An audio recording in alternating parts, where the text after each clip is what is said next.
problema seguinte é o 596 do nosso livro-texto, onde nós temos aqui uma viga biapoiada.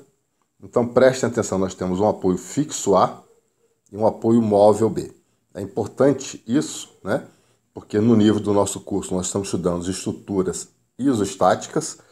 Sendo estrutura isostática, na reação, no apoio fixo, nós podemos ter até duas reações de apoio, e no apoio móvel só pode ter uma reação de apoio perpendicular ao contato. E no apoio fixo pode ter uma reação de apoio perpendicular e outra paralela. Então, nessa situação aqui em específico, como todo carregamento é vertical, nós só vamos ter reações de apoio também na vertical. O primeiro passo para resolver esses problemas é sempre fazer o diagrama de corpo livre. Então nós vamos desenhar aqui a viga, no intervalo aqui dado. Essa é a nossa viga.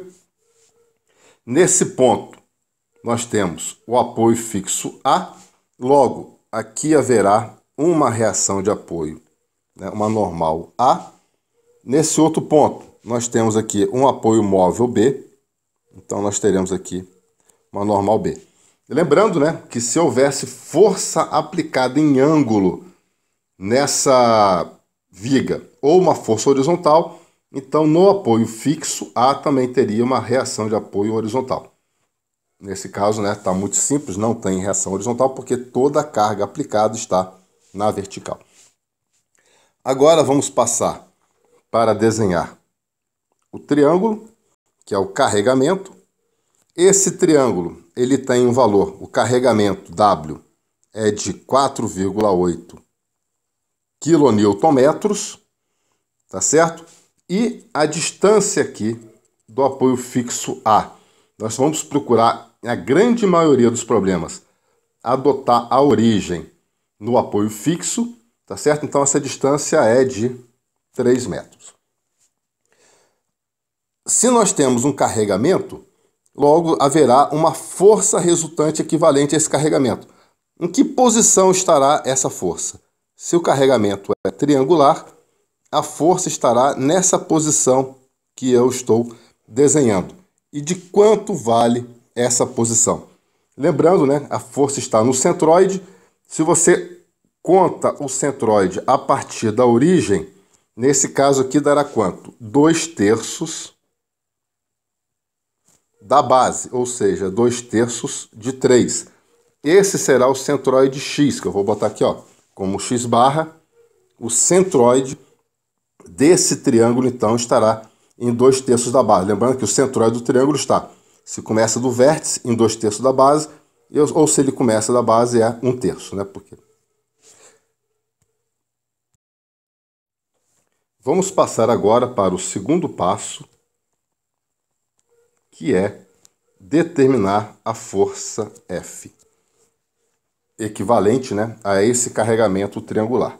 Logo, vou desenhar aqui o triângulo.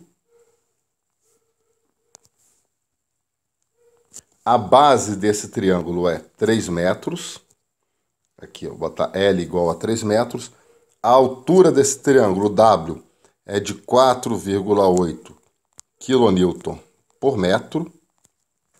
E a força resultante equivalente, como desenhado agora, ela estará nessa posição.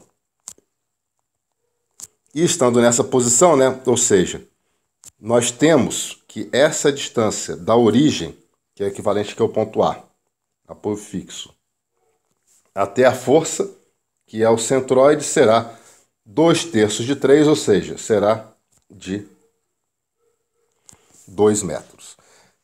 O que é que nós estamos vendo aqui? Por que essa força, né? Lembrando os conceitos de centroide, um triângulo tem o seu centroide nesse ponto, ou seja, é como se dividisse a figura em 3 partes. Veja aqui, ó, um triângulozinho, uma outra figura e 3. Então, dividindo a figura em 3 partes. Se você começa a origem dele no vértice, passa 2 partes, ou seja, 2/3 do comprimento dele, 2/3 da base. E se você começar do lado oposto, andará apenas uma parte, ou seja, 1/3 da base. Haverá outros problemas que nós faremos com 1/3.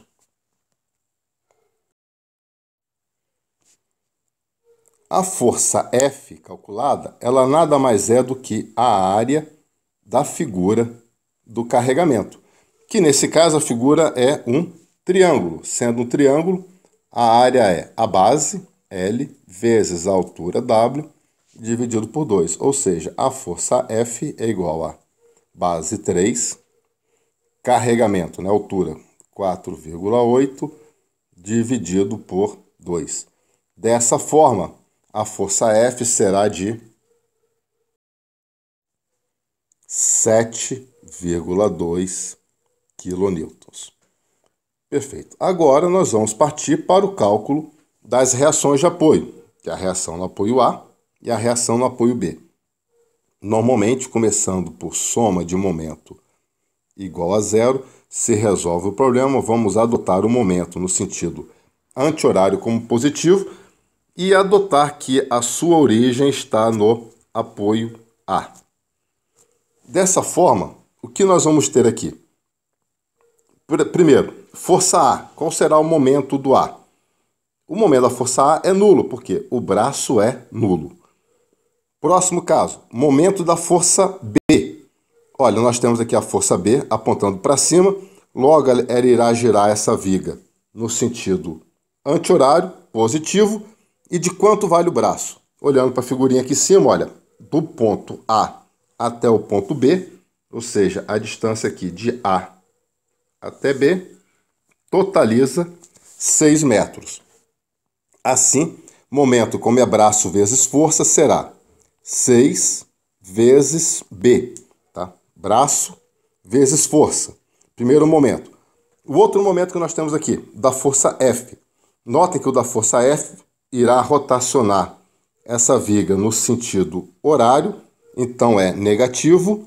E de quanto que vale o braço aqui do F?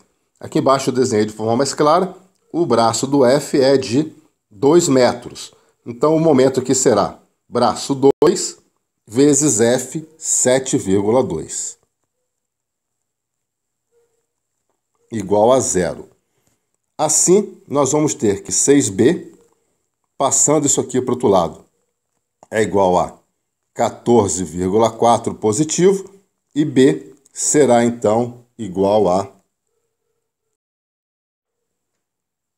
2,4 kN. Tá? Já determinamos aqui alguns valores, né, de força, F, que é a força resultante equivalente ao carregamento aplicado. Determinamos também a reação no apoio B. Resta apenas determinar a reação no apoio A. Para isso, utilizamos a outra condição, né, de equilíbrio de uma estrutura. As condições de equilíbrio são soma de um momento igual a zero e soma de forças igual a zero. Nesse caso, nós temos apenas forças na verticais, então vou colocar aqui, olha, soma de forças verticais igual a zero, adotando vertical para cima como positivo. Então nós vamos ter o quê? Quem são as forças atuantes aqui nessa viga? Temos a força A, vertical para cima, que é a reação no apoio a força B, reação no apoio B, vertical para cima, e a força F para baixo. Essa soma aqui é igual a zero. Como nós queremos determinar A, vamos passar os outros termos para o outro lado, vai ficar F, estava negativo, passa positivo, B, que estava positivo, passa negativo. Assim, o valor da força A, substituindo os valores F, 7,2, menos B, 2,4. Com isso, nós determinamos que A será igual a 4,8 kN. E dessa forma, calculando todos esses valores, né, as reações no apoio A, reação no apoio B e a força resultante equivalente F, está finalizado o problema.